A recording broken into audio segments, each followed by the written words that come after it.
नमस्कार साथियों, एग्जामपुर परिवार के इस ऑनलाइन प्लेटफॉर्म पर मैं दिलावर सिंह परिहार आप सभी साथियों का बहुत बहुत स्वागत करता हूं।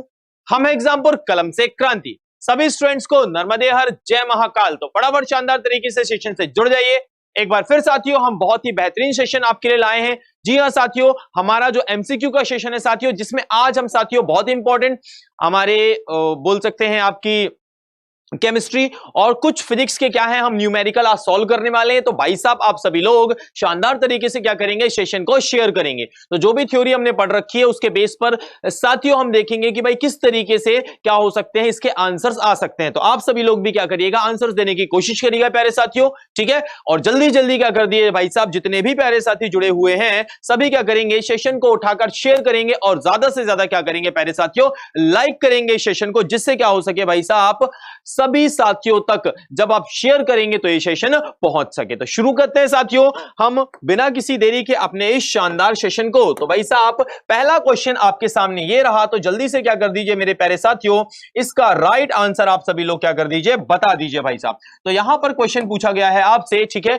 इसका राइट आंसर आप सभी लोगों को बताना है, ठीक है। चलिए, निम्न में से कौन सा पादप हार्मोन मुख्यतः फल परिपक्वता के लिए उत्तरदायी होता है? Which of the following plant hormone is mainly responsible for the fruit maturation? तो जल्दी बता दो भाई साहब, कौन सा आपका जो हार्मोन होता है वो क्या होता है, फल को पकने के लिए क्या होता है, जरूरी होता है, ये तुम्हें बताना है, ठीक है भाई। तो जल्दी बताओ, ऑक्सिन, एब्सिसिक एसिड, साइटोकाइनिन या जिब्रेलिन? जल्दी बता दो भाई। एब्सिसिक एसिड आ जाएगा, क्या आ जाएगा, एब्सिसिक एसिड आ जाएगा भाई साहब। यहां पर एक्सिसिक एसिड नहीं होगा, तो एब्सिसिक एसिड यहां पर क्या होगा आपका, वो ऑप्शन मैंने सही किया है। तो जल्दी से बता दो भाई साहब क्या हो जाएगा इसका राइट आंसर, ठीक है ना। एब्सिसिक कर दीजिए, इसे क्या कर दीजिए, एब्सिसिक एसिड। तो अब बता दो भाई साहब जल्दी जल्दी राइट आंसर, ठीक है। तो मेरे प्यारे साथियों जल्दी से आप लोग क्या करिए, कमेंट करिए राइट आंसर। तो बिल्कुल ठीक है, यहां पर जो इसका राइट आंसर आता है प्यारे साथियों वो क्या हो जाएगा तुम्हारा, हो जाएगा आपका एब्सिसिक अम्ल, मतलब क्या हो जाएगा तुम्हारा, abscisic acid will be the right answer. तो जो तुम्हारा क्या होता है साथियों, एब्सिसिक जो क्या होता है आपका जो एसिड होता है साथियों, वो क्या होता है, बेसिकली फलों के पकने के लिए क्या होता है, जिम्मेदार होता है, ठीक है भाई। तो जो तुम्हारे क्या होते हैं, फल होते हैं पेड़ के, वो पकते हैं किसकी वजह से, एब्सिसिक एसिड की वजह से। इस वजह से तुम्हें याद रखना है, इसे क्या कहा जाता है, आपका फल पकाने वाला हार्मोन भी कहा जाता है, ठीक है भाई। अच्छा, इसके अलावा और बता देता हूं, जैसे मान लीजिए आपका क्या है, साइटोकाइनिन हार्मोन है, ठीक है। साइटोकाइनिन तो याद रखना है, ये क्या करता है, बेसिकली आप बोल सकते हैं कि भाई साहब कोशिकाओं की वृद्धि और विभाजन के लिए क्या होता है, जरूरी होता है। तुम्हें याद रखना है भाई साहब, कोशिकाओं की, पौधे में साथियों, पौधे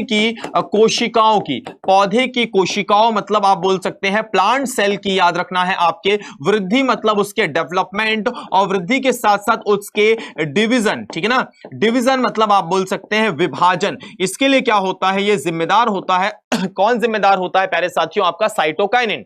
जिब्रेलिन्स करेंगे तो भाई साहब ये क्या करता है, बौने पौधे को लंबा कर देता है, क्या कर देता है, बौने पौधे को क्या करता है ये साथियों आपका लंबा करता है। इसे तुम्हें ध्यान में रखना, हाइट बढ़ाने के लिए क्या होता है, जिम्मेदार होता है तुम्हारा, समझ गए मेरी बात ना।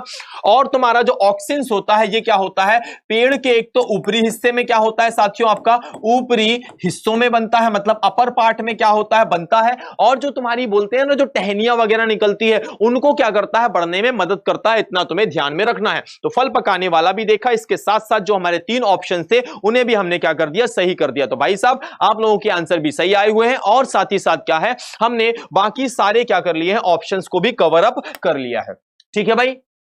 अब बढ़ते हैं साथियों अगले क्वेश्चन की तरफ और देखते हैं कि हमारा जो अगला क्वेश्चन है वो क्या कहता है, ठीक है भाई। अगला क्वेश्चन हमारा क्या कहता है, तो जल्दी जल्दी क्या करेंगे, आंसर्स आप सभी लोग बताते जाएंगे, ठीक है भाई। देखो, नॉन स्टिक फ्राइंग कढ़ाई में लेप होता है, the coating in non stick frying pan is, मतलब जो बेसिकली क्या होता है, ऐसा फ्राइंग पैन साथियों जिसमें कोई भी चीज अगर आप बना रहे हो तो वो चिपकेगी नहीं, ठीक है भाई। तो नॉन जो क्या होता है साथियों, स्टिक जो फ्राइंग पैन होता है उसमें बेसिकली किस चीज का लेप करने से उसमें क्या होता है, बेसिकली आपका जो भी आप फूड तैयार कर रहे हैं वो चिपकता नहीं है। तो जल्दी बता दो भाई, पॉलीस्टाइटिन, पॉलीप्रोपाइलिन, टेफ्लॉन या साथियों आपका आर्लॉन? तो क्या आंसर हो जाएगा, फटाफट कमेंट बॉक्स के अंदर आप सभी लोग बता दीजिए फुर्ती के साथ। तो बिल्कुल साथियों बहुत ही आसान क्वेश्चन है, मैक्सिमम लोगों ने इसका आंसर दिया भाई साहब, क्या हो जाएगा आपका, Teflon will be the right answer, ठीक है भाई। तो बेसिकली क्या करते हैं, टेफ्लॉन की कोडिंग कर दो जिसकी वजह से कोई भी चीज उसमें चिपकेगी नहीं। चलिए भाई आगे बढ़ते हैं और अगले क्वेश्चन की तरफ हम क्या करते हैं, मूव ऑन करते हैं और देखते हैं भाई साहब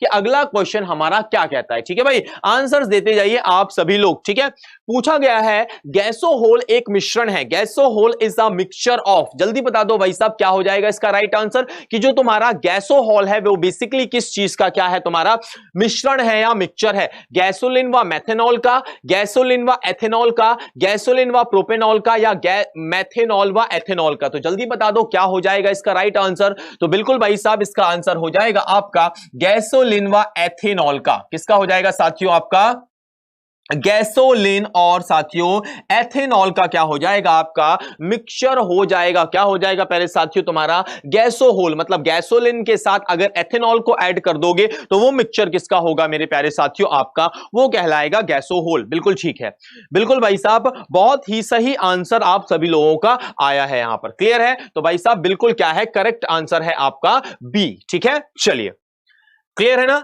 आगे बढ़ते हैं, आगे बढ़ते हैं और देखते हैं हम अपने अगले प्रश्न को। भाई साहब अगले क्वेश्चन को हम देखते हैं कि भाई साहब अगला क्वेश्चन हमारा क्या कह रहा है। ठीक है, यहां पर पूछा गया है निम्न में से कौन सा एक प्राकृतिक बहुलक है, which of the following is a natural polymer, मतलब बेसिकली तुम्हें बताना है कि इनमें से नेचुरल पॉलीमर कौन सा है आपका बोल सकते हैं प्राकृतिक बहुलक। पॉलीमर का मतलब ये होता है बहुत सारी छोटी छोटी यूनिट्स क्या होती हैं, आपस में ऐड होती हैं और क्या बनाती हैं, जब वो क्या हो जाते हैं, बहुत सारे हो जाते हैं, मतलब 10 से ज्यादा हो जाते हैं तो उसे क्या कहते हैं, बहुलक या पॉलीमर कहते हैं। तो तुमसे पूछा गया है कि ऐसा पॉलीमर जो नेचुरली एक तरीके से ऑब्टेन किया जाता है, वो कहीं पर लैबोरेटरी में बनाया नहीं जाता है। ठीक है, तो पीवीसी पॉलीविनाइल क्लोराइड हो जाएगा, या रेयन हो जाएगा, या नाइलॉन, या रेशम। तो भाई साहब बहुत ही आसान क्वेश्चन है, रेशम will be the right answer, मतलब सिल्क होगा, जो कि कहां से प्राप्त किया जाता है, आपके जानवर से मिलता है भाई साहब। बाकी सारे क्या है आपके ध्यान में रखना है, बाकी सारे क्या है आपके नेचुरल नहीं है, वो लैबोरेटरी में तैयार किए जाते हैं। जैसे मैं एग्जांपल तुम्हें बताना चाहूंगा, नाइलॉन अगर तुम लिख रहे हो NYLON, मतलब ये हो गया तुम्हारा क्या, नाइलॉन। अब बेसिकली सर यहां पर इसका मतलब क्या है, तो NY और LON का मतलब यह है, NY का मतलब होता है न्यूयॉर्क, क्या होता है साथियों, न्यूयॉर्क होता है साथियों, और LON से होता है आपका लंदन। तो बेसिकली याद रखना है आपका न्यूयॉर्क और लंदन दो एक तरीके से आप बोल सकते हैं सिटीज के नाम पर क्या पड़ा है साथियों, ध्यान में रखना है आपका नाइलॉन पड़ा है, न्यूयॉर्क और साथियों क्या लंदन के एक तरीके से दोनों सिटीज का नाम ऐड करके क्या बना है, नाइलॉन बनाया गया है। सेम उसी टाइप से रेयन और आपका पॉलीविनाइल क्लोराइड मतलब PVC हो जाएगा। ठीक है ना, तो यहां पर आपका आंसर हो जाएगा रेशम या सिल्क। ठीक है, चलिए अगले क्वेश्चन पे चलते हैं और देखते हैं अगला क्वेश्चन हमारा क्या कहता है। भाई साहब अगला क्वेश्चन क्या कहता है, निम्न में से किस विस्फोटक का नाम नोबल तेल है, जल्दी से बता दो, which of the following explosives is named noble oil, जल्दी बता दो भाई साहब क्या होगा इसका राइट आंसर। आप सभी लोग कमेंट्स के अंदर क्या कर दीजिए, कमेंट कर दीजिए फटाफट कि भाई साहब नोबल तेल किसे कहा जाएगा, फटाफट बता दो भाई साहब नोबल तेल के नाम से किसे कहा जाएगा, TNG को कहा जाएगा, TNT को कहा जाएगा, पोलेनियम को कहा जाएगा, या डायनामाइट को कहा जाएगा। ठीक है भाई, तो TNG का मतलब क्या होता है, तो ध्यान में रहे आप सभी लोगों को, ट्राई नाइट्रोग्लिसरीन, ट्राई नाइट्रोग्लिसरीन हो जाएगा, क्या हो जाएगा, ग्लिसरीन हो जाएगा पहली चीज। TNT क्या हो जाएगा, ट्राई नाइट्रो टालुइन, क्या हो जाएगा, ट्राई नाइट्रो टालुइन हो जाएगा। और भाई साहब पोलोनियम, तो मेरे भाई पोलोनियम है, ठीक है ना, पोलोनियम बेसिकली क्या हो सकता है आपका PO for polonium, atomic number हो जाएगा 84। भाई साहब पोलोनियम से कुछ याद आ रहा है तुम्हें, पोलोनियम से कुछ याद आ रहा है, क्लास में कराया था भाई साहब, कराया हुआ था आप लोगों को, मैंने बताया था एक क्वेश्चन में भी बताया था कि भाई साहब जो पोलोनियम वगैरह होता है, याद रखना है पालोनियम का ही यूज किया था रदरफोर्ड ने, किसने किया था, रदरफोर्ड ने जो अल्फा कण, अल्फा पार्टिकल, ठीक है ना, जो आपके क्या पार्टिकल एक तरीके से कहां पर गोल्ड की फॉइल पर क्या किए थे, आपके छोड़े थे, वो basically alpha particle polonium radio active element से ही निकले थे। ठीक है भाई, और डायनामाइट। तो इसके राइट आंसर की अगर हम बात करें मेरे प्यारे मित्रों, तो राइट आंसर तुम्हारा आ जाएगा TNG will be the right answer. भाई साहब क्या हो जाएगा आपका TNG, TNG will be the right answer. और TNT, समझ गया मेरी बात ना? यहां पर थोड़ा सा क्या है, एक तरीके से आप बोल सकते हैं ट्रांसलेशन में थोड़ा सा गलतियां हैं, ठीक है ना? ऑटो करेक्ट हो गया है, TNT हो जाएगा यहां और TNG हो जाएगा, ठीक है भाई? तो TNG बेसिकली क्या हो जाएगा आपका, ट्राई नाइट्रोग्लिसरीन, जिसे नोबल तेल या नोबल ऑयल भी क्या कहा जाता है आपका, कहा जाता है। इतना तुम्हें ध्यान में रखना है, क्लियर है? तो यहां पर आंसर हो जाएगा आपका, ध्यान में रखना है आपका TNG, ट्राई नाइट्रोग्लिसरीन। चलिए भाई साहब बढ़ते हैं अगले क्वेश्चन की तरफ और देखते हैं कि अगला क्वेश्चन हमारा क्या कहता है। अगला क्वेश्चन हमारा क्या कहता है उसे हम देखेंगे। अगला क्वेश्चन पूछा गया है, पौधे किस रूप में नाइट्रोजन प्राप्त करते हैं? In which form do plant obtain nitrogen? जल्दी से बता दो भाई साहब, जो आपके प्लांट होते हैं किस फॉर्म में ऑब्टेन करते हैं आपके किस चीज को? ध्यान में रखना है आपको, नाइट्रोजन को, ठीक है भाई? तो ध्यान में रखना है आप सभी लोगों को, नाइट्रिक ऑक्साइड, नाइट्रेट, अमोनिया या नाइट्राइट। तो जल्दी से बता दो बेसिकली क्या हो जाएगा इसका राइट आंसर। तुम्हें पता होना चाहिए एक चीज की, जो क्या होता है आपका प्लांट होता है वो क्या करता है, नाइट्रोजन का फिक्सिनेशन करता है। सबसे पहले देखो कि भाई साहब जो आपका प्लांट है वो नाइट्रोजन रखता क्यों है वो जानो। देखो भाई होता क्या है, जो तुम्हारा क्या होता है, पौधा होता है, जो तुम्हारा पौधा होता है, जो क्या होता है, प्लांट होता है। अब सर कौन सा प्लांट होता है? तो मेरे बेटे लेग्यूमिनेसी, लेग्यूमिनेसी फैमिली, लेग्यूमिनेसी कुल या लेग्यूमिनेसी फैमिली के जो पौधे होते हैं, जैसे तुम्हें याद रखना है तुम्हारा दालें वगैरह, जो दाल वगैरह होती है ना, मूंग अरहर जो तुम दाल खाते हो, उस फैमिली मतलब दालों की फैमिली को कहा जाता है लेग्यूमिनेसी फैमिली। तो लेग्यूमिनेसी फैमिली या लेग्यूमिनेसी कुल जैसे दालें, तो दाल के पौधे क्या करते हैं, सपोज दैट ये क्या है तुम्हारा, ध्यान में रखना है तुम्हें, ये दाल का क्या है तुम्हारा पौधा है। बेसिकली याद रखना है कि जो तुम्हारा दाल का पौधा होता है उसकी रूट्स होंगी साथियों, क्या होंगी, उसकी रूट्स होंगी। उसकी रूट्स में तुम्हें ध्यान में रखना है भाई साहब, उसकी रूट्स में आपको ध्यान में रखना है क्या पाया जाता है, राइजोबियम पाया जाता है। क्या पाया जाता है, राइजोबियम, एक बैक्टीरिया पाया जाता है साथियों, एक जीवाणु पाया जाता है, ठीक है ना? राइजोबियम क्या पाया जाता है आपका, याद रखना है बैक्टीरिया पाया जाता है, जो कि क्या करता है आपकी दालों के अंदर क्या करता है आपका नाइट्रोजन को फिक्स करके रखता है। इसीलिए तुम कहते हो कि दालों में क्या पाया जाता है, प्रोटीन पाया जाता है। क्या पाया जाता है दालों में सर, प्रोटीन पाया जाता है, क्योंकि protein basically nitrogen high molecular weight मतलब उच्च अणु भार वाले नाइट्रोजन से मिलकर प्रोटीन बनते हैं। मतलब सिंपल सी बात है, दाल के प्लांट ने क्या किया, राइजोबियम बैक्टीरिया की हेल्प से क्या किया, अपनी जड़ों में नाइट्रोजन का फिक्सिनेशन किया, उसे क्या कर दिया उसने, स्थिर करके रख लिया, ठीक है? अब नाइट्रोजन ज्यादा पाया जाएगा आपके दाल के पौधे में, तो दालों में आपका प्रोटीन भी ज्यादा पाया जाएगा। तो अल्टीमेटली याद रखना है वो नाइट्रेट के फॉर्म में, बिल्कुल सही आंसर आप लोगों का आया है भाई साहब। नाइट्रेट के फॉर्म में क्या करता है मेरे बेटे, वो नाइट्रेट के फॉर्म में क्या करता है, नाइट्रोजन को स्टोर करके रखता है अपने कहां पर साथियों, अपने कहां पर, ध्यान में रखना है अपने, एक तरीके से बोल सकते हैं कि प्लांट बॉडी के अंदर, ठीक है भाई? और उससे फिर क्या होता है, हमें भी नाइट्रोजन मिलता है। क्योंकि जैसे अब तुम डायरेक्ट अगर नाइट्रोजन लेना चाहोगे तो नहीं ले पाओगे। क्यों नहीं ले पाओगे, क्योंकि एटमॉस्फेयर में जो नाइट्रोजन है वो, जैसे आप जहां पर रहते हो रूम टेम्परेचर पे, वो क्या है, एक तरीके से आप बोल सकते हो नोबल गैस की तरह बिहेव करती है। तुम्हारे बॉडी में जाएगी वापस निकल आएगी, तुम्हारे बॉडी में अंदर रहेगी नहीं, रुक नहीं पाएगी। तो तुम्हें अगर नाइट्रोजन चाहिए तो तुम्हें पौधे पे डिपेंड होना पड़ेगा, क्योंकि पौधे करते हैं उसका फिक्सिनेशन। क्लियर है, किस फॉर्म में, नाइट्रेट के फॉर्म में करते हैं भाई साहब, ध्यान में रखना है। चलो आगे बढ़ते हैं प्यारे साथियों और देखते हैं अगला क्वेश्चन। भाई साहब समझ में आ रहा है तो एक बार क्या कर दो भाई साहब, सभी थम्स अप कर दो कि सारी चीजें यहां तक तुम्हें क्लियर है, ठीक है?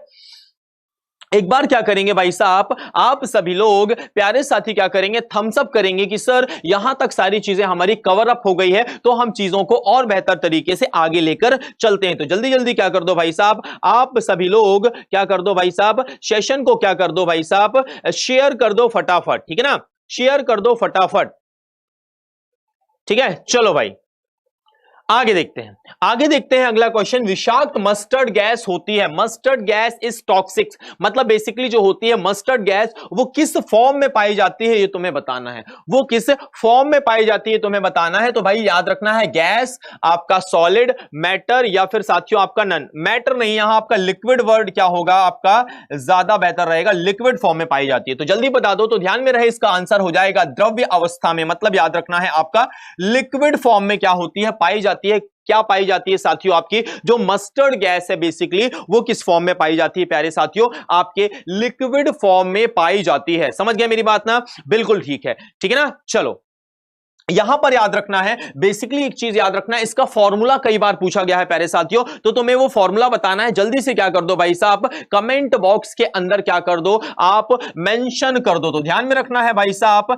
इसका जो फॉर्मूला हो जाएगा वो क्या हो जाएगा भाई साहब, आपका C4H10Cl2S। समझ गए मेरी बात ना, ये क्या हो जाएगा, आपका फॉर्मूला हो जाएगा। बेसिकली फॉर्मूला मतलब ये सूत्र हो जाएगा किसका, मस्टर्ड गैस का, C4H10Cl2S। समझ गए मेरी बात ना, तो ये फॉर्मूला होगा तुम्हारी मस्टर्ड गैस का, ठीक है ना, बिल्कुल। और इसे एलो क्रॉस लिक्विड भी कहते हैं, एक इसका अलग से नाम है भाई साहब, एलो, ठीक है, एलो क्रॉस लिक्विड कहते हैं। इतना तुम क्या करना भाई साहब, ध्यान में रखना। एलो क्रॉस लिक्विड अगर कहीं आ जाए तो भाई एलो क्रॉस लिक्विड किसे कहा जाता है, याद रखना है मस्टर्ड गैस को ही एलो क्रॉस लिक्विड कहा जाता है। फॉर्मूला नीचे रखा, याद रखना है आप सभी लोगों को कि जब क्या चल रहा था आपका, एक तरीके से आप बोल सकते हो फर्स्ट वर्ल्ड वॉर चल रहा था, तो उस दौरान जर्मनी की सेना ने इसका यूज किया था। तो एक और फैक्ट बनता है कि भाई during the time of first world, ठीक है ना, फर्स्ट वर्ल्ड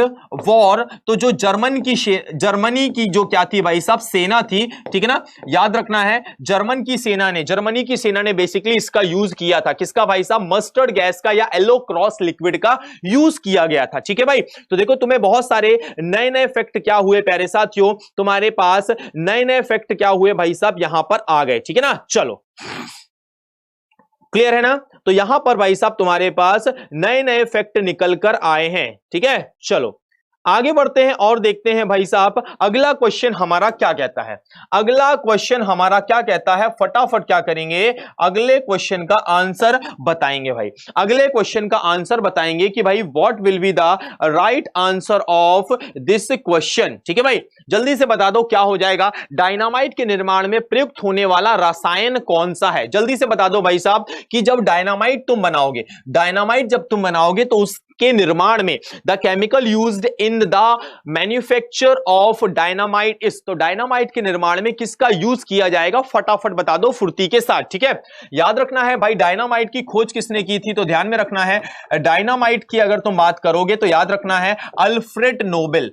अल्फ्रेड नोबेल ने क्या की थी, आपके डायनामाइट की क्या की थी, डिस्कवरी की थी, और उन्हीं की याद में याद रखना है आपका नोबेल पुरस्कार दिया जाता है, आपका 1901 से दिया जाता है। कब से साथियों, 1901 से नोबेल प्राइज जो तुम्हें मिलता है बेसिकली डायनामाइट के जो एक तरीके से क्या थे, डिस्कवर थे आपके डॉक्टर अल्फ्रेड नोबेल, उनकी याद में दिया जाता है। तो याद रखना है ग्लाइसेरॉल ट्राइनाइट्रेट, ग्लाइसेरॉल ट्राइनाइट्रेट बेसिकली क्या है आपका, याद रखना है आपका इसका यूज किया जाता है क्या बनाने में भाई साहब, डायनामाइट बनाने में यूज किया जाता है। ठीक है ना, बात समझ में आ रही है। एक बार क्या कर दो भाई साहब, जोर लगाकर क्या कर दो, सेशन को उठाकर शेयर कर दो, जितने भी प्यारे साथी जुड़े हुए हैं जल्दी जल्दी क्या कर दो भाई साहब, सेशन को शेयर करो यार, जल्दी फटाफट फुर्ती के साथ शेयर करो, जिससे क्या हो सके तुम्हारे बाकी साथी भी क्या कर सके, जुड़ सके इस शानदार सेशन से। तो फुर्ती के साथ भाई साहब शेयर करो, क्योंकि भाई साहब आप ही के ऊपर डिपेंड है भाई साहब, ठीक है ना, आप ही के ऊपर डिपेंड है, आप लोगों को ही क्या करना है भाई साहब, ज्यादा से ज्यादा शेयर करना है। और अभी तक भाई साहब क्वेश्चन बढ़िया लग रहे हैं तो एक बार थम्स अप कर दो फटाफट उठा के, और क्या करना है भाई साहब, शेयर करना है। ठीक है, चलिए क्योंकि ये क्वेश्चन है भाई साहब जो सीधे सीधे तुम्हारे एग्जाम में क्या होंगे, पूछे जाएंगे। ठीक है, तो बिल्कुल बहुत अच्छे से देखते जाना और आंसर्स लगाने की कोशिश करना फटाफट फटाफट। ठीक है ना, चलो भाई अगले क्वेश्चन की तरफ चलते हैं, जल्दी से बताओ, परमाणु ऊर्जा संयंत्र डैश को निर्मुक्त करके वायु को प्रदूषित करता है। बहुत ही अच्छा क्वेश्चन है। Nuclear power plant pollutes the air by employing, मतलब जो क्या होता है आपका परमाणु ऊर्जा संयंत्र होता है, मतलब जो क्या होता है न्यूक्लियर पावर प्लांट होता है, वो बेसिकली कैसी चीजें, मतलब उससे निकलता क्या है जिसकी वजह से क्या होता है साथियों, और एयर क्या होती है आप बोल सकते हैं पॉल्यूटेड होती है, उससे क्या CFC मतलब क्लोरोफ्लोरोकार्बन निकलता है। या उससे आपका क्या निकलता है, रेडियो सक्रिय विकिरण मतलब रेडियो एक्टिव रेडिएशन निकलती है। नाइट्रोजन तथा सल्फेट के ऑक्साइड मतलब आप बोल सकते हो कि भाई NO2 या SO2 निकलते हैं, उससे NO2 या SO2 निकलते हैं, या फ्लाई ऐश निकलता है। तो भाई साहब इसका राइट आंसर क्या हो जाएगा, रेडियो सक्रिय विकिरण निकलती है मेरे प्यारे साथियों। क्या निकलती है, आपकी ध्यान में रखना है, रेडियो एक्टिव रेडिएशंस निकलती है। कहां से निकलती है रेडियो एक्टिव रेडिएशन, तो ध्यान में रखना है आप सभी लोगों को, परमाणु ऊर्जा संयंत्र से, न्यूक्लियर पावर प्लांट से निकलती है। ठीक है भाई, क्योंकि मैं तुम्हें बता दूं कि जो आपका क्या होता है, न्यूक्लियर पावर प्लांट होते हैं, वहां पर कौन सी प्रक्रिया होती है सर, वहां पर होती है नाभिकीय विखंडन की प्रक्रिया। क्या होती है, नाभिकीय विखंडन, जिसे तुम क्या कहते हो, न्यूक्लियर फिजन होता है। क्या होता है, न्यूक्लियर फिजन होता है, नाभिकीय विखंडन होता है, जिससे क्या होता है साथियों, आपके अल्फा, आपके बीटा और साथियों आपके याद रखना है गामा। तो अल्फा, बीटा और गामा ये क्या निकलती हैं, याद रखना है, ये आपकी रेडिएशंस निकलती है, जिसकी वजह से नुकसान होता है। समझ रहे मेरी बात ना, तो इस वजह से क्या होता है, आपका जो रेडिएशंस निकलती है रेडियो एक्टिव, उसकी वजह से वो क्या करता है, आपका पॉल्यूटेंट के फॉर्म में क्या करता है, काम करता है। इतना तुम्हें ध्यान में रखना है। क्लियर है, चलो भाई अगले क्वेश्चन की तरफ बढ़ते हैं और देखते हैं भाई साहब क्या कह रहा है ये क्वेश्चन। ठीक है, जल्दी से बता दो भाई, जल्दी से बता दो क्या हो जाएगा इसका राइट आंसर। Na2O में कौन से आयन उपस्थित होते हैं, which ion are present in Na2O, जल्दी बता दो भाई। अगर आप Na2O को क्या करोगे, एक तरीके से डिस्ट्रीब्यूट करोगे, तोड़ोगे, तो बेसिकली वो किस किस पार्ट में क्या हो जाएगा, आपका टूट जाएगा। तुम्हें बताना है, तुम्हें बताना है। तो देखो भाई साहब, सबसे पहले सिंपली इसको हम उठाते हैं, पूरा मैं आंसर ना बताकर कॉन्सेप्ट ही समझा देता हूं। मान लो हमने उठाया Na2O को, ठीक है ना, अगर आप इससे उठाओगे, ठीक है ना, सोडियम ऑक्साइड को, तो सपोज ये किस किस से मिलकर बना है, ये देख लो। तो यहां पर Na हो जाएगा मेरे प्यारे साथियों, जिसे तुम क्या कहोगे, सोडियम कहोगे। सर ये सोडियम हो गया, और O फॉर क्या हो जाएगा प्यारे साथियों, ये तुम्हारा ऑक्सीजन हो जाएगा। क्या हो जाएगा सर, ये हमारा ऑक्सीजन हो जाएगा। ठीक है भाई, तो ये सोडियम रहा और ये क्या रहा मेरे प्यारे साथियों, ऑक्सीजन रहा। करेक्ट है इतनी चीजें, बिल्कुल ठीक है। अब सोडियम का एटॉमिक नंबर याद रखना है, परमाणु क्रमांक 11 है, ऑक्सीजन का कितना है, 8 है।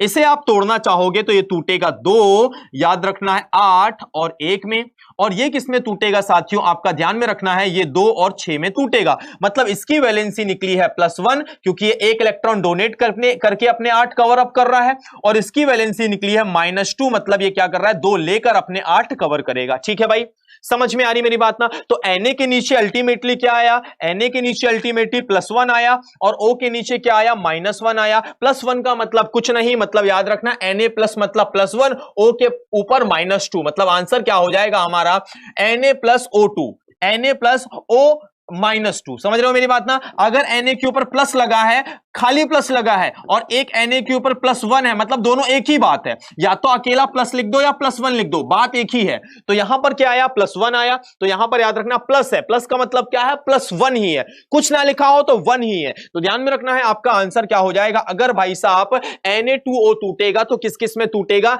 Na+ और O-2 में टूटेगा, क्योंकि दोनों की वैलेंसियां वहां पर क्या करेंगी, चार्ज में आ जाएंगी आपकी। जैसे एक एग्जांपल देता हूं, अगर तुमने NaCl बना दिया, NaCl बनाया, Na की वैलेंसी है +1, Cl की है -1। ठीक है, कैसे -1 सर, तो ये 11 है, ये 17 है, 11 को तोड़ोगे तो 2, 8 और 1 में टूटेगा, 17 को तोड़ोगे तो भाई 2, 8 और 7 में टूटेगा, 7 की कितनी आ जाएगी, -1 आ जाएगी, 2, 8 और 1 की हो जाएगी +1। समझ गए ना, तो ये टूटेगा भाई Na+ और Cl- में, Na+ या Cl-, जिसे आप लिख सकते हो Na+1 या Cl-1 लिख सकते हो। समझ गए मेरी बात ना। तो कोई बहुत बड़ी बात नहीं है, आपको क्या करना, बेसिकली आयंस के फॉर्म में चीजों को निकालना बड़ा ही आसान है भाई साहब। बस थोड़ा सा तुम्हें क्या करना है, एक तो एटॉमिक नंबर याद रखना है, दूसरा वैलेंसी मतलब आपकी संयोजकता निकालना आना है, आसानी से ये सारी चीजें सॉल्व हो जाएंगी। बोलो भाई साहब, समझ में आया आप लोगों को, क्लियर है भाई, इतनी चीजें क्लियर है ना,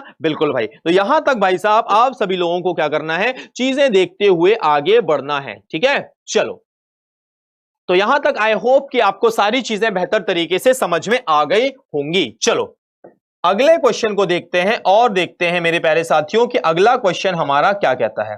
अगला क्वेश्चन क्या कहता है, लाल स्याही बनाई जाती है, red ink is made from, जल्दी बता दो भाई, जो रेड इंक होती है प्यारे साथियों, लाल स्याही होती है, वो किससे बनाई जाती है, तुम्हें बताना है, जल्दी से बता दो भाई। इओसिन से बनाई जाती है या फिनॉल से या एनिलिन से या कोई नहीं, तो जल्दी से बता दो भाई, एनिलिन, फिनॉल या इओसिन या नन ऑफ दीस। तो याद रखना है लाल स्याही तुम्हारी इओसिन डाई से बनाई जाती है भाई साहब, इओसिन से बनाई जाती है, तुम्हें ध्यान में रखना है। क्लियर है भाई, लाल स्याही इओसिन से बनाई जाएगी। क्लियर है मेरी बात ना? बिल्कुल भाई।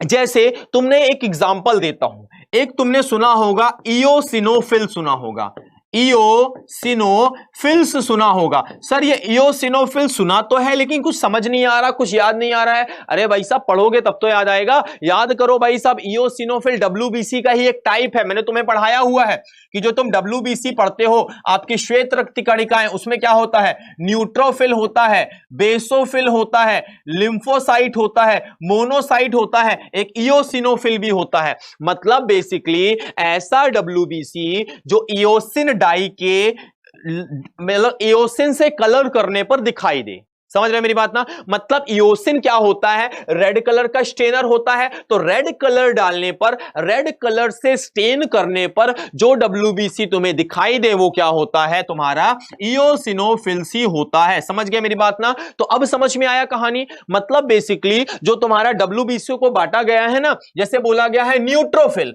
मतलब ये एसिड और बेसिक किसी भी टाइप की आपकी क्या करो, आप डाई यूज करो, ये दिख जाएगी, इसीलिए बेसोफिल, न्यूट्रोफिल कहा गया, न्यूट्रल है, एसिड बेस दोनों को, आप दोनों में से किसी भी डाई का यूज करोगे ये दिख जाएगी तुम्हें, कहां पर, माइक्रोस्कोप में। सर ये डाई क्यों कर रहे हैं? देखो बेटा, तुम्हारे बॉडी से जब डब्ल्यूबीसी निकाला जाता है ना, तो जब उसे कहां रखा जाता है, बेसिकली आप बोल सकते हैं जब हम माइक्रोस्कोप में इसकी स्टडी करते हैं तो कहां पर रखते हैं भाई साहब, आप बोलते हैं ना एक बेसिकली माइक्रोस्कोप में आप क्या कहते हैं उसे, स्लाइड में रखते हैं, स्लाइड में। तो बेसिकली स्लाइड में जब तुम उसे रखते हो तो स्लाइड में कुछ ना कुछ एक पिगमेंट, कुछ ना एक कलरिंग पिगमेंट, एक डाई का यूज किया जाता है, स्टेन किया जाता है, फिर उसे देखा जाता है। तो देखो जब तुम न्यूट्रोफिल को देखोगे तो एसिडिक या बेसिक किसी भी डाई से स्टेन कर दो वो दिख जाएगी।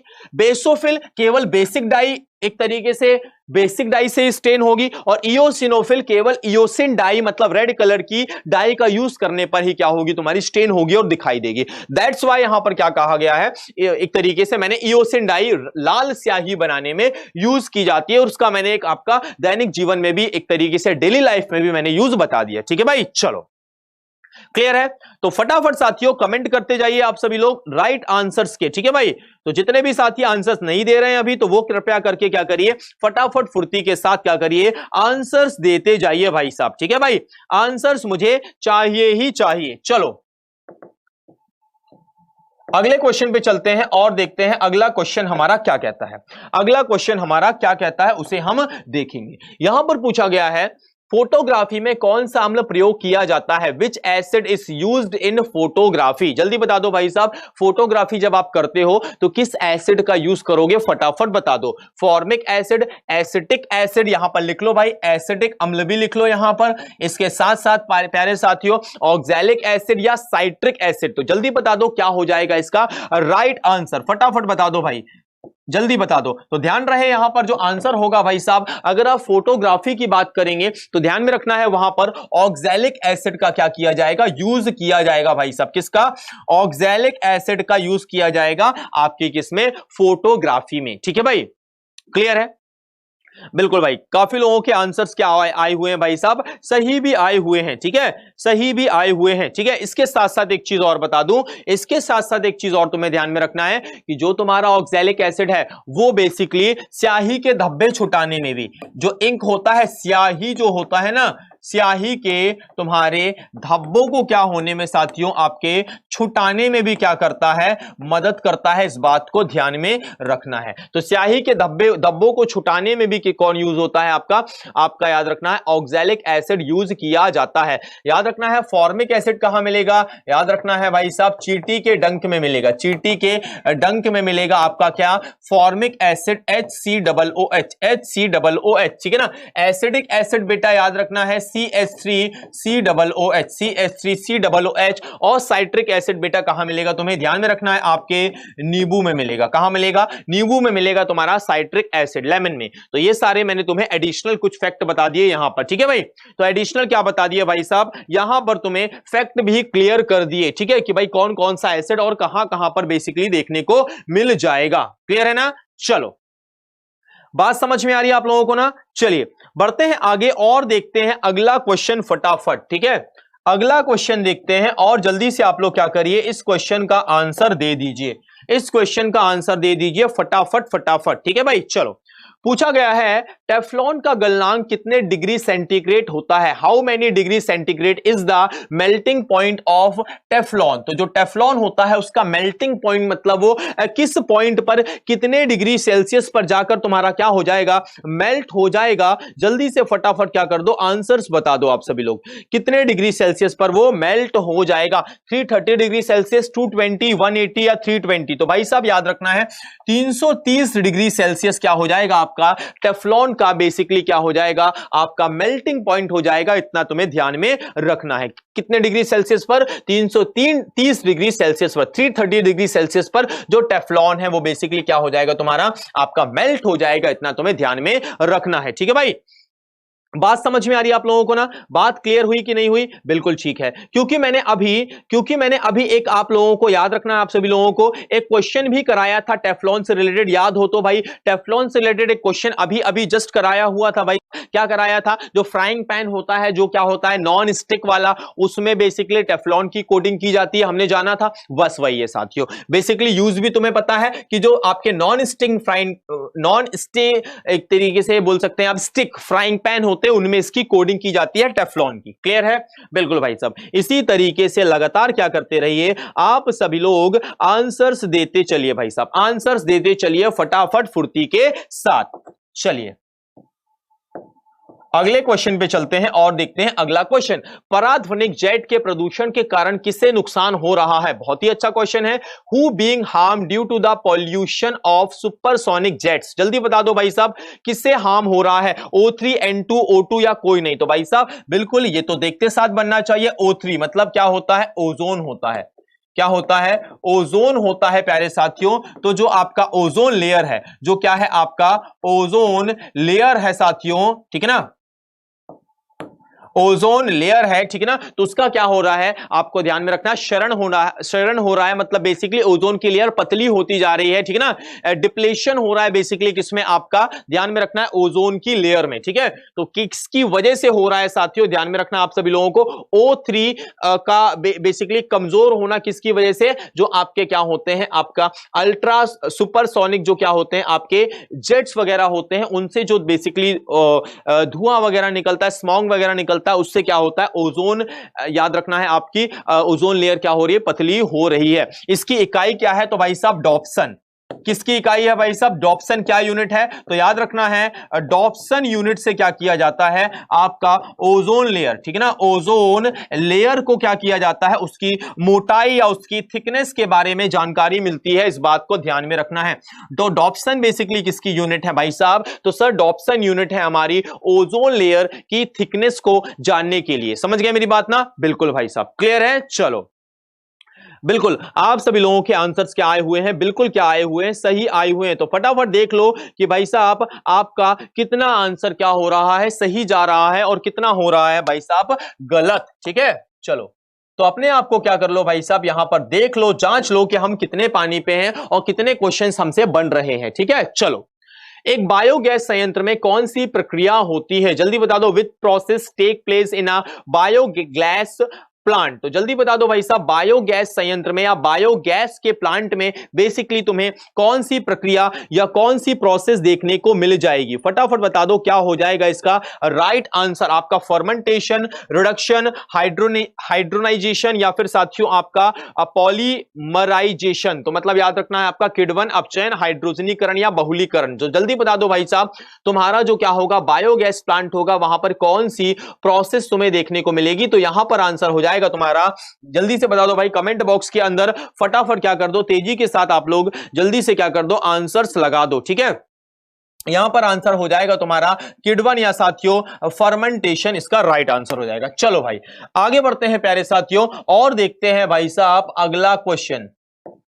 अगला क्वेश्चन देखते हैं और देखते हैं कि भाई अगले क्वेश्चन में और क्या पूछा गया है। ठीक है, चलिए तो अगले क्वेश्चन पे हम चलते हैं और देखते हैं क्या होगा यहां पर राइट आंसर। बहुत ही अच्छा क्वेश्चन है भाई साहब, ये तुमसे बनना भी चाहिए, तो फुर्ती के साथ भाई साहब इसका राइट आंसर आप सभी लोग बता दीजिए। राइट आंसर आप सभी लोग बता दीजिए। बड़ा ही आसान क्वेश्चन है ये तुम्हारा। क्या है भाई साहब? बड़ा ही आसान क्वेश्चन है और तुम्हें इसका आंसर बताना है। ठीक है, रदरफोर्ड का प्रकीर्णन प्रयोग किसकी पुष्टि करता है?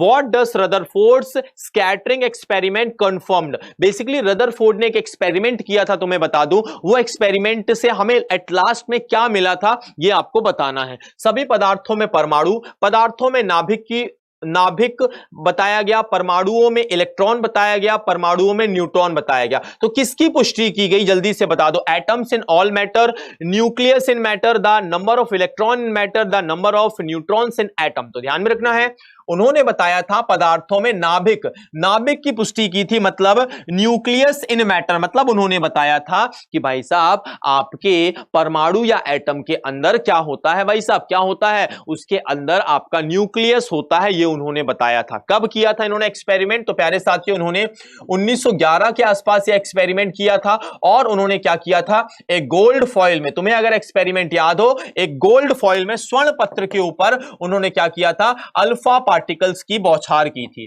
तो ध्यान में रखना है, अल्फा पार्टिकल्स उन्होंने कहा किए थे, भेजे थे भाई साहब, तो उसके अलग अलग नतीजे सामने आए। कुछ अल्फा पार्टिकल सीधे जाकर वापस आ गए, कुछ अल्फा पार्टिकल क्या हो गए, इस तरीके से क्या हो गए, बैक साइड को आ गए थे। ठीक है ना, एक्सपेरिमेंट ये था। और कुछ अल्फा पार्टिकल मेरे प्यारे साथियों आपके सीधे निकल गए थे। क्या हो गए थे? सीधे निकल गए थे। तो तीन तरीके की चीजें उन्हें यहां पर देखने को मिली थी, समझ गए ना। तो एक अल्फा पार्टिकल क्या हो गया था, सीधा गया था और फिर वो वापस आ गया था। और वो किससे टकरा के वापस आया था? तो भाई साहब वो टकरा के आया था न्यूक्लियस से, नाभिक से। तो उन्होंने अपने एक्सपेरिमेंट में ये बोला कि भाई किसी भी परमाणु, ठीक है ना, किसी भी आपके याद रखना है एटम के बीच में एक सॉलिड स्ट्रक्चर पाया जाता है जिसे हम क्या कहते हैं, न्यूक्लियस कहते हैं भाई साहब, जिसे हम क्या कहते हैं, नाभिक कहते हैं। और नाभिक के अंदर ही सारा क्या होता है, मास जो है, जो द्रव्यमान है वो क्या होता है आपका, रहता है। समझ गए ना। तो जितना भी आपके एटम का जो भी मास है, जो भी क्या है द्रव्यमान है, वो कहां रहता है, आपके सेंटर में रहता है, जिसे हम नाभिक कहते हैं, ये उन्होंने बताया। तो बेसिकली अगर कोई क्वेश्चन पूछे कि भाई साहब न्यूक्लियस की डिस्कवरी, मतलब बायोलॉजी वाला न्यूक्लियस नहीं, बायोलॉजी में तो रॉबर्ट ब्राउन का नाम याद करोगे, मतलब नाभिक की डिस्कवरी, मतलब न्यूक्लियस की डिस्कवरी कहां पर, एटम के अंदर। किसने की? भाई साहब रदरफोर्ड ने की। समझ गए ना, किसने की? भाई साहब रदरफोर्ड ने की। तुम्हें पता होना चाहिए किससे की, तो याद रखना है अपने एक्सपेरिमेंट से की, गोल्ड फॉइल एक्सपेरिमेंट, मतलब स्वर्ण पत्र वाला जो उनका क्या था, आपका क्या था, प्रयोग था। और उसमें जो अल्फा पार्टिकल निकले थे वो कहां से निकले थे, यह भी तुम्हें पता होना चाहिए, पोलोनियम से निकले थे। कहां से? पोलोनियम। सर ये पोलोनियम क्या है? तो बेटा एक क्या है, पोलोनियम एक तत्व है। कैसा तत्व है? Radio active. रेडियो एक्टिव क्या है आपका, एलिमेंट है। इसका एटॉमिक नंबर होता है 84। कितना होता है? 84। लो भाई साहब सारी जानकारियां मिल गई आप लोगों को। तो पोलोनियम को लिया, उससे अल्फा पार्टिकल निकाले, आपके गोल्ड फॉइल में मारी और फिर पता लगा लिया कि बीच में क्या है तुम्हारा, आपका क्या है, न्यूक्लियस है। क्योंकि 20,000 में से एक ही अल्फा कण वापस आया था, तो उन्होंने पता लगा लिया कि भाई बीच में कोई ना कोई सॉलिड चीज है जिससे टकराकर वो अल्फा पार्टिकल रिटर्न लौट रहा है। समझ गए ना? बिल्कुल भाई साहब। चलो इतना तुम्हें ध्यान में रखना है भाई साहब। तो मैंने बहुत ही आपको कम समय में वो पूरा एक्सपेरिमेंट भी क्या कर दिया, समझा दिया भाई। ठीक है, चलो जल के अणुओं में कौन सा बंध विद्यमान होता है? विच bond is present in water molecule? जल्दी बता दो भाई साहब। वाटर मॉलिक्यूल मतलब बेटा वाटर मॉलिक्यूल क्या होता है, H2O बनता है। जब क्या बनता है भाई साहब, H2O जब बनता है तो कैसे बनता है वो जान लो। देखो फिर तुम्हें बॉन्ड समझ में आ जाएगा। सर यहां पर तो दो चीजें दिख रही हैं, हाइड्रोजन और ऑक्सीजन दिख रहा है। समझ गए ना, हाइड्रोजन और ऑक्सीजन दिख रहा है। हाइड्रोजन का परमाणु क्रमांक होता है 1, आपका ऑक्सीजन का होता है 8। ऑक्सीजन को तोड़ोगे तो 2 और 6 में टूटेगा, मतलब वैलेंसी -2 निकली। -2 निकली, क्योंकि -2 मतलब 2 ले लेगा तो अपने 8 कवर कर लेगा। वैलेंसी -2 है, मतलब याद रखना है ऑक्सीजन के पास कितने इलेक्ट्रॉन है सर? 6 इलेक्ट्रॉन है। कितने हैं? 6 है। उसे कितने चाहिए भाई साहब? उसे 2 चाहिए स्टेबल होने के लिए। तो कितने हाइड्रोजन आएंगे? एक हाइड्रोजन का +1 है, तो दूसरे हाइड्रोजन को लेना पड़ेगा भाई साहब, क्योंकि इसे चाहिए 2। एक हाइड्रोजन 1 देता है, तो कितने हाइड्रोजन बुलाया जाए कि 2 मिल जाए? तो सर 2 हाइड्रोजन बुला लो। कितने हाइड्रोजन बुला लो? 2 हाइड्रोजन बुला लो। तो ये +1, ये +1, और ये क्या हो जाएगा? -2। देखो भाई सिंपल है, एक हाइड्रोजन का जो वैलेंसी है, जो संयोजकता है, मतलब वो जितने इलेक्ट्रॉन दे सकता है वो कितने दे सकता है? 1 दे सकता है। एक ऑक्सीजन को कितने चाहिए भाई साहब? -2, मतलब उसे 2 चाहिए। तो अगर मान लो मेरे प्यारे छात्रों, ऑक्सीजन को अगर क्या करना है? स्टेबल करना है, तो उससे एक हाइड्रोजन नहीं बल्कि 2 हाइड्रोजन की जरूरत पड़ेगी, क्योंकि एक अकेले ऑक्सीजन को चाहिए 2, और एक हाइड्रोजन 1 देता है और 2 हाइड्रोजन 2 दे देंगे।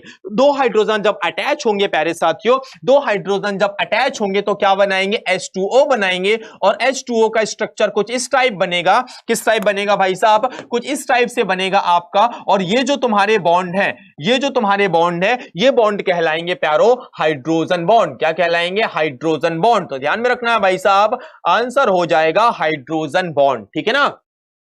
क्या हो जाएगा भाई साहब? Hydrogen bond will be the right answer. ठीक है, इतना तुम्हें ध्यान में लेके चलना है। क्लियर है? तो भाई समझ में आई बात ना? पूरा मैंने कॉन्सेप्ट तुम्हें बता दिया, क्यों, क्या और कैसे वो चीजें हुई हैं। चलो आगे बढ़ते हैं और अगले क्वेश्चन की तरफ हम क्या करते हैं भाई? बढ़ते हैं। अगले क्वेश्चन की तरफ बढ़ते हैं और देखते हैं भाई साहब अगला क्वेश्चन हमारा क्या कहता है। अगला क्वेश्चन है, बोर के परमाणु मॉडल के विषय में कौन सा कथन सही नहीं है? Which statement is not correct about Bohr's model of atom? तो जल्दी बता दो भाई साहब, बोहर ने जो मॉडल दिया था भाई साहब, उसमें कौन सा क्या है साथियों स्टेटमेंट गलत है?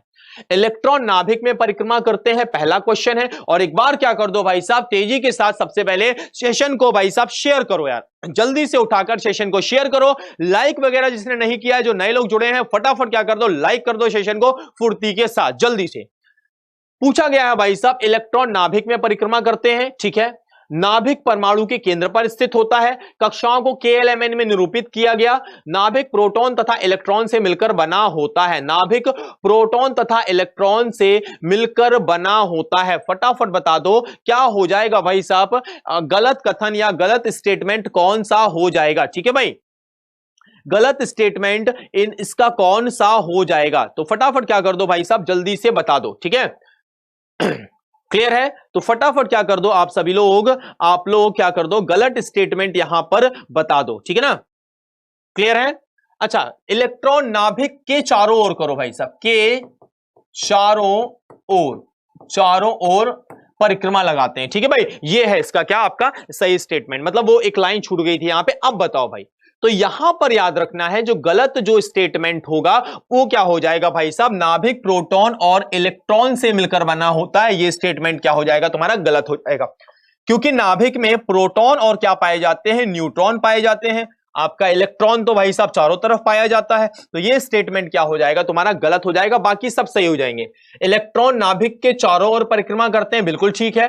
नाभिक परमाणु के केंद्र पर स्थित होता है, बिल्कुल ठीक है। कक्षाओं को KLMN के फॉर्म में अरेंज किया गया, ये भी ठीक है। लेकिन ये गलत है कि भाई नाभिक प्रोटॉन और इलेक्ट्रॉन से मिलकर बना होता है, जबकि वो प्रोटॉन और न्यूट्रॉन से मिलकर बना होता है। तो याद रखना है, आपका nucleus is made up of protons and electrons, ये गलत है। अगर यहां होता प्रोटॉन्स एंड आपका आ जाता न्यूट्रॉन, तो क्या हो जाता? ये स्टेटमेंट सही हो जाता। समझ गए मेरी बात ना? तो अभी फिलहाल अगर इलेक्ट्रॉन लिखा हुआ है तो ये स्टेटमेंट तुम्हारा होता है गलत भाई साहब, सरासर गलत। बात समझ में आ रही है आप सभी लोगों को ना? बिल्कुल भाई। क्या है भाई साहब? यहां पर आपका राइट आंसर डी हो जाएगा। चलो अगला क्वेश्चन हम देखते हैं और देखते हैं क्या होगा इसका राइट आंसर। निम्न में से कौन सा सहसंयोजक यौगिक है? Which of the following is a covalent compound? बहुत ही अच्छा क्वेश्चन है आपका कि भाई साहब इनमें से कोवेलेंट कंपाउंड कौन सा है, मतलब आपका सहसंयोजक आपका क्या है साथियों, यौगिक कौन सा है, तुम्हें बताना है। जल्दी से बता दो मेरे प्यारे मित्रों, क्या हो जाएगा इसका right answer? Sodium chloride, sulphuric acid, carbon tetrachloride या कोई नहीं? तो देखो सबसे पहले मैं तुम्हें आपके सहसंयोजक मतलब आप बोल सकते हैं कोवेलेंट कंपाउंड के बारे में बताता हूं। क्या बताता हूं भाई साहब? कोवेलेंट कंपाउंड के बारे में सबसे पहले सहसंयोजक यौगिक के बारे में बताता हूं। जब भी क्या होता है साझेदारी के द्वारा, जब भी साझेदारी के द्वारा क्या होता है, कोई भी क्या बनता है प्यारे साथियों, कंपाउंड या यौगिक बनता है। मतलब जब क्या होता है आपके इलेक्ट्रॉन्स की, मतलब जब इलेक्ट्रॉन्स की साथियों याद रखना है आपका शेयरिंग से क्या बनता है, कोई कंपाउंड बनता है। समझ गए मेरी बात ना? जब इलेक्ट्रॉन की शेयरिंग से कोई कंपाउंड बनता है तो उसे क्या कहते हैं साथियों? सहसंयोजक यौगिक कहते हैं। अब इसका आंसर जान लो भाई साहब, इसका आंसर होगा कार्बन टेट्राक्लोराइड। सर कैसे होगा कार्बन टेट्राक्लोराइड? देखो मेरे बेटे, यहां पर क्या है, कार्बन टेट्राक्लोराइड मतलब CCl3, क्या हो जाएगा? CCl3। मतलब सर यहां पर क्या क्या है यहां पर? तो मेरे बेटे यहां पर एक तो कार्बन है और कितने क्लोरीन है आपके? 3 क्लोरीन है। कार्बन जिसका एटॉमिक नंबर कितना है? 6 है, तो ये टूटेगा 2 और 4 में, इसकी वैलेंसी हो गई -4। कितनी हो गई? -4, क्योंकि माइनस ऐड कर दोगे तो 8 हो जाएंगे उसमें। अगला तरफ चलो, अब यहां पर अगर क्लोरीन की देखोगे तो भाई तो ये तो रटी हुई है, -1। कितनी हो जाएगी? -1 हो जाएगी भाई साहब। कितनी हो जाएगी भाई साहब? -1 हो जाएगी, ठीक है ना? क्लियर है? तो यहां पर अगर तुम्हें आंसर लाना है कार्बन टेट्राक्लोराइड में तो बेसिकली क्या होगा यहां पर, ठीक है ना? ठीक है, सॉरी CCl4 आएगा यहां, CCl4, ठीक है ना? टेट्रा में 4 आता है भाई साहब, ठीक है ना? ट्राई में क्या होगा आपका? ट्राई में बेसिकली क्या होगा? 3 आएगा। टेट्रा है मतलब CCl4 आएगा। क्या आएगा भाई साहब? CCl4 आएगा, ठीक है? CCl4 आएगा, इतना तुम्हें ध्यान में रखना है। अब यहां पर देखो कैसे ये बनेगा। ये रहा कार्बन भाई साहब, कितने की जरूरत है? 4 की जरूरत है, तो 1 2 3 4।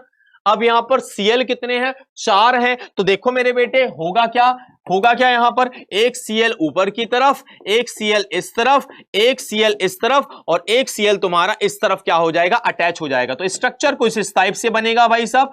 किस टाइप से बनेगा? इस टाइप से बनेगा। तो ये क्या हो गया तुम्हारा? ये स्ट्रक्चर हो गया प्यारे मित्रों CCl4 का। समझ गए ना? इसमें क्या हुआ है, ये एक इलेक्ट्रॉन, इसने अपना एक इलेक्ट्रॉन यहां पर रखा है, एक कार्बन ने रखा है, एक इस क्लोरीन ने रखा है, एक इस कार्बन ने रखा है, एक इस क्लोरीन ने रखा है, एक इस कार्बन ने रखा है, एक इस क्लोरीन ने रखा है, इस कार्बन ने रखा है। तो दोनों में ये पूरे इस यौगिक में क्या है? शेयरिंग चल रही है। क्या चल रही है? शेयरिंग चल रही है।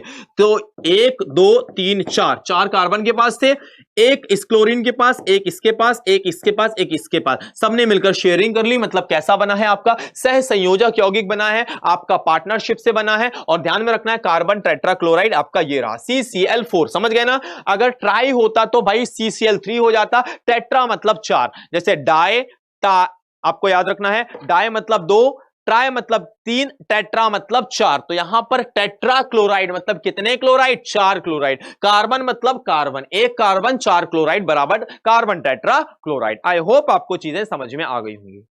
ठीक है भाई, बिल्कुल क्लियर है चीजें ना? बिल्कुल। तो इस तरीके से क्या करना है, आप सभी लोगों को देखना है सारी चीजें। तो भाई साहब आशा करता हूं कि आपको यहां तक तो भाई साहब ये सारी चीजें समझ में आ गई होंगी। चलो भाई बढ़ते हैं अगले क्वेश्चन की तरफ और देखते हैं अगला क्वेश्चन हमारा क्या कहता है।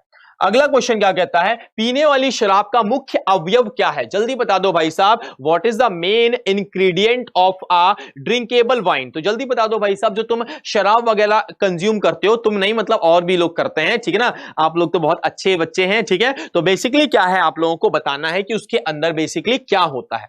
मैथिल अल्कोहल होता है, मेथिनॉल होता है, एथिल अल्कोहल होता है, या फिर आपका डाई एथाइल होगा? फटाफट इसका आंसर कमेंट बॉक्स के अंदर क्या कर दीजिए, कमेंट कर दीजिए। बड़ा ही आसान क्या है तुम्हारा क्वेश्चन है, ठीक है? तो ध्यान में रखना है भाई साहब, इसका आंसर हो जाएगा एथिल अल्कोहल। क्या हो जाएगा?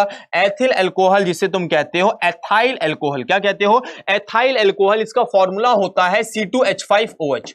क्या होता है? C2H5OH। ये क्या है मेरे प्यारे मित्रों? तो ध्यान में रखना है आप लोगों को, ये क्या है आपका जो आप पीने वाली शराब होती है उसका क्या है बेसिकली इंग्रेडिएंट है। अब सर क्या हम मैथिल अल्कोहल जिसका फॉर्मूला क्या होता है, मैथिल अल्कोहल जिसका फॉर्मूला होता है CH3OH, क्या इसका यूज नहीं कर सकते? नहीं कर सकते, क्योंकि ये जहरीली होती है। क्या होती है? जहरीली होती है, टॉक्सिक होती है। क्या होती है? टॉक्सिक होती है, तुम्हें ध्यान में रखना है। तो CH3OH नहीं कर सकते। एथाइल अल्कोहल बेसिकली यूज की जाती है C2H5 OH पीने वाली शराब के फॉर्म में। समझ गए मेरी बात ना? तो आंसर हो जाएगा तुम्हारा C will be the right answer. Clear है भाई? बिल्कुल।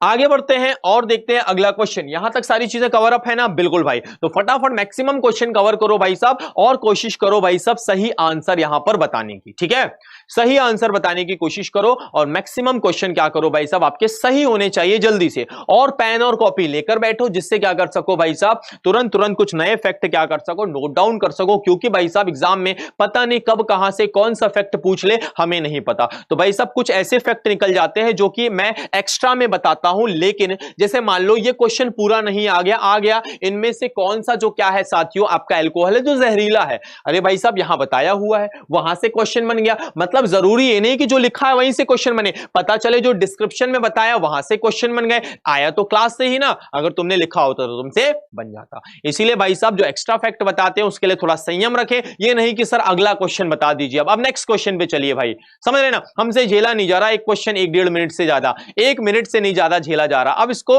आगे बढ़ाओ ना, कुछ डिटेल अगर मैं बताऊं तो भाई साहब उसे नोट डाउन करो, शायद वही एग्जाम के एक तरीके से क्वेश्चन के फॉर्म में आ जाए, और भाई साहब उसी से शायद तुम्हारा पेपर क्या हो जाए, क्वालिफाई हो जाए। किसने क्या देखा है? तो कभी भी संयम रखें, जो चीजें बताई जा रही ज्यादा से ज्यादा लेने की कोशिश करो। ये नहीं कि भाई साहब सर आगे बढ़िए, एक आंसर उससे ज्यादा हम सहन ही नहीं कर पा रहे इस क्वेश्चन को। ठीक है, ऐसा बिल्कुल ना करें भाई साहब, कतई ना करें ऐसा।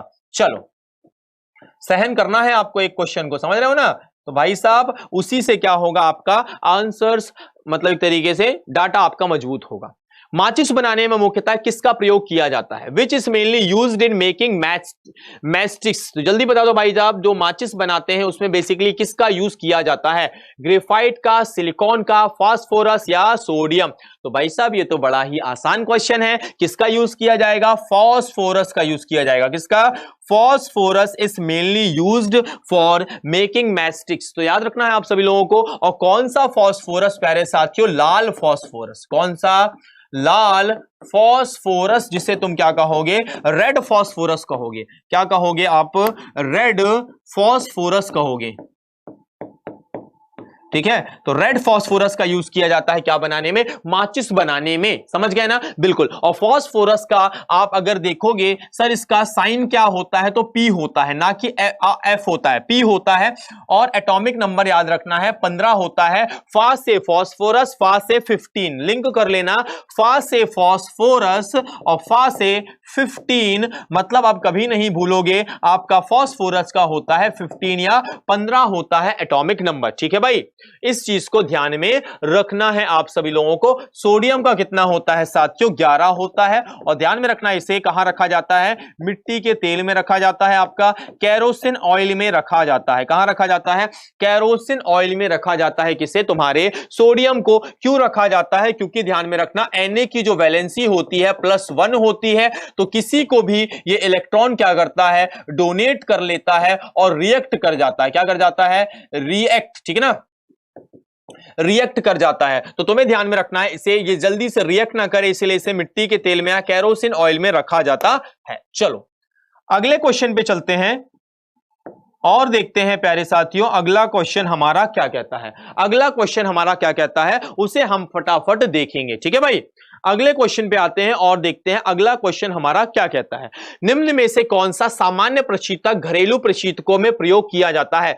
विच of the following is a common refrigerant use in domestic refrigerants. मतलब आप बोल सकते हो कि भाई ऐसा कौन सा क्या है आपका प्रशीतक है, मतलब ऐसा कौन सा ठंडा करने वाली एक चीज है जो कि घर में फ्रिजों में यूज किया जाता है? नियॉन, ऑक्सीजन, फ्रियॉन या उपयुक्त में से कोई नहीं, तो आंसर हो जाएगा फ्रियॉन। क्या हो जाएगा? फ्रियॉन। फ्रियॉन का यूज बेसिकली घरों के जो तुम्हारे फ्रिज होते हैं उसके अंदर किया जाता है, चीज को ठंडा रखने के लिए, फ्रिज के एनवायरमेंट को ठंडा बनाए रखने के लिए। किसका भाई साहब? फ्रियॉन का। नोट डाउन कर लो, क्वेश्चन इंपॉर्टेंट है। ठीक है भाई, तो याद रखना है आपका फ्रियॉन यूज किया जाता है ताकि वो ठंडा रहे। कोई बोले रेफ्रिजरेटर में कौन सी गैस का यूज किया जाता है? अमोनिया का यूज किया जाता है। किसका भाई साहब? अमोनिया गैस का यूज किया जाता है। और उससे निकलती कौन सी गैस है? CFC गैस निकलती है, क्लोरोफ्लोरोकार्बन निकलती है। क्या निकलती है? क्लोरोफ्लोरोकार्बन निकलती है। क्लोरोफ्लोरोकार्बन निकलती है। कहां से निकलती है प्यारे साथियों? तो ध्यान में रखना आप सभी लोगों को, ये निकलती है बेसिकली आपके फ्रिज से। ठीक है, चलो